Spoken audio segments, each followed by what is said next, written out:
Alrighty, week 14. This is the last leg of the semester. You have Essay 2 due this week on the 22nd. And then we begin the instructions for the annotated bibliography in Essay 3, which are the final assignments for our class. You do have a homework assignment here, which is from your textbook, so it's on rhetoric. And you have a homework assignment due on the 29th, and this is going to be, actually, it's a peer review for your annotated bibliography, and you will of course peer review your Essay 3. So these are the assignments that are left. Let me go over the annotated bibliography, 50 points.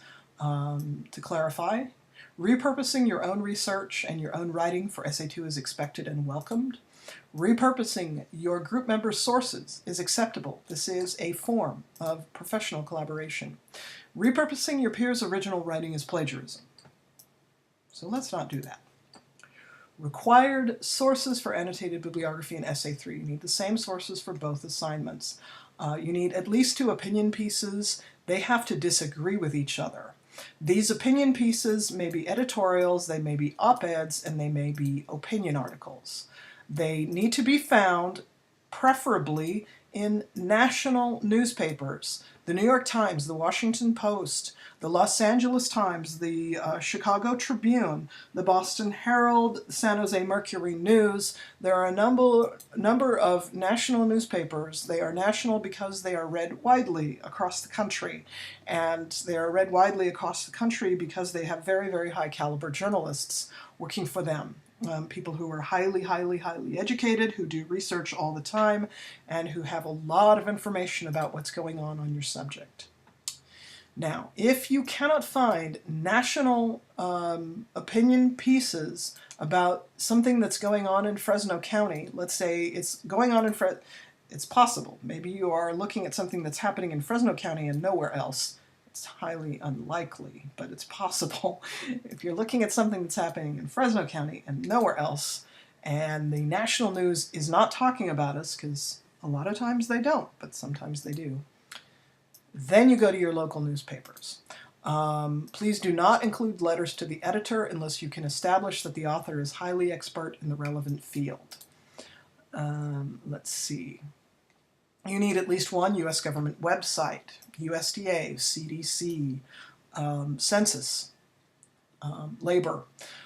These are all departments of the U.S. government. You need at least 1 of those things that is relevant to what you are talking about.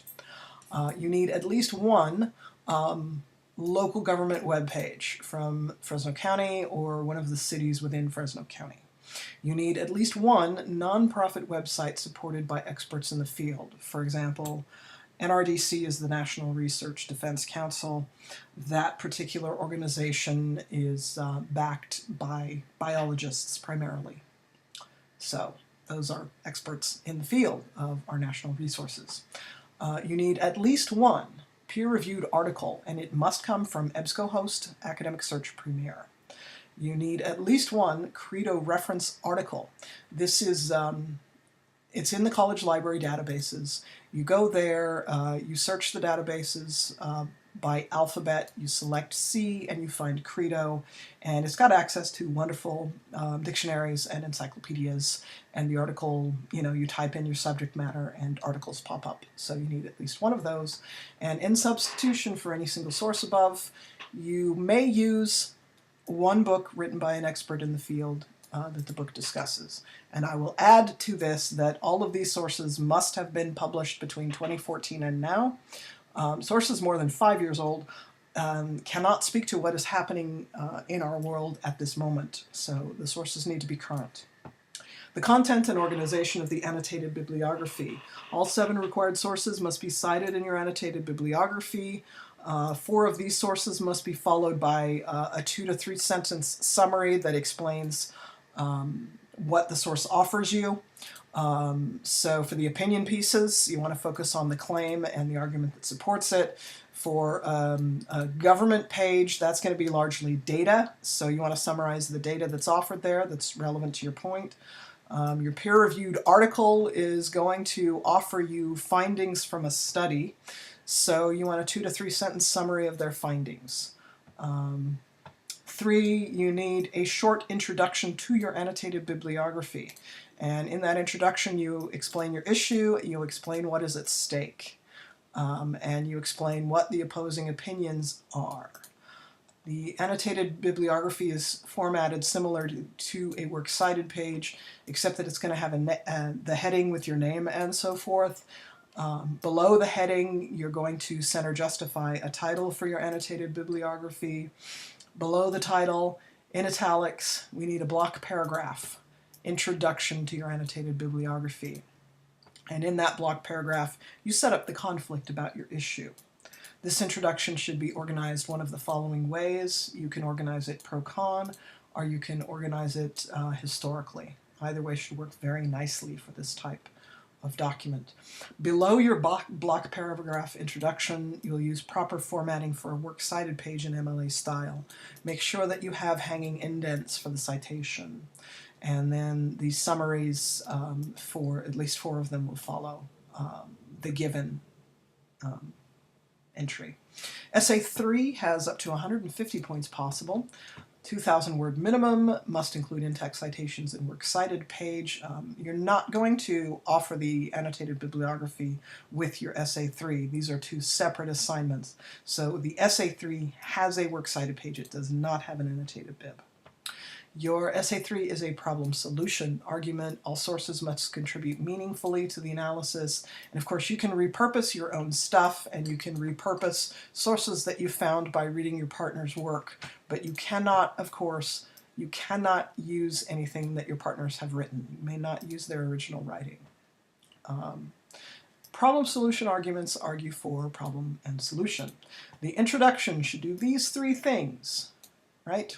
Give us the right definition, give us what is the current policy or lack of policy regarding this problem, and it should give your thesis in which you say what is the problem and what is your solution, or what policy change are you proposing. And you do actually have to focus on policy for this. We're in the last stage of that stasis theory table, yes? Your body will argue what is the right understanding of the problem as opposed to wrong ideas about the nature of the problem. Your body, second, will argue it needs to point to what are the local government agencies, right? City council, county board of supervisors, state assembly or state governor, which local government which governing body makes the policy that's relevant to this problem and solution. So you need to know what that is, and you need to find out who enforces that policy, which department, with does Caltrans do it? Does the city housing department do it? Who does it? So you need the policymakers and the enforcers. Who are they? 3, how did the problem come to exist? What problem is current policy supposed to resolve? Because remember, whatever current policy is, it was put in place to solve some problem that exists now or existed in the past. Yeah. So whatever the current policy is, what work is it supposed to do? Give your readers some understanding about what's going on currently. This is your Kairos stuff, right? And why hasn't the problem that you're talking about been addressed in the past? What has changed? Okay. 4, do we currently have conditions that allow this problem to be solved? Do we have the public will to do so? Do we have the money to do so? Do we have the technology to do so? If we do not, is there a way that the problem can be remedied now? And explain why will this remediation make the problem less dire or less acute? 5, under current conditions and circumstances, what is a reasonable solution, and which solutions are not reasonable and why? Number 6, why will your solution work and why won't others? Number 7, recommend your policy change, identify the correct governing body, and identify the correct municipal or state department that can accomplish the solution. Okay? Your conclusion will argue the benefits of your solution. And of course you have to have the works cited page with all the same sources required. And this mostly does it for the semester, right? These are the things that you're working on, and the other work you're doing is sharing what you're working on. you're sharing it with your partners and you're evaluating their work. So, drafts and peer reviews. That's what we've got left, folks. We're almost out of here. So let's get on with it. Good luck.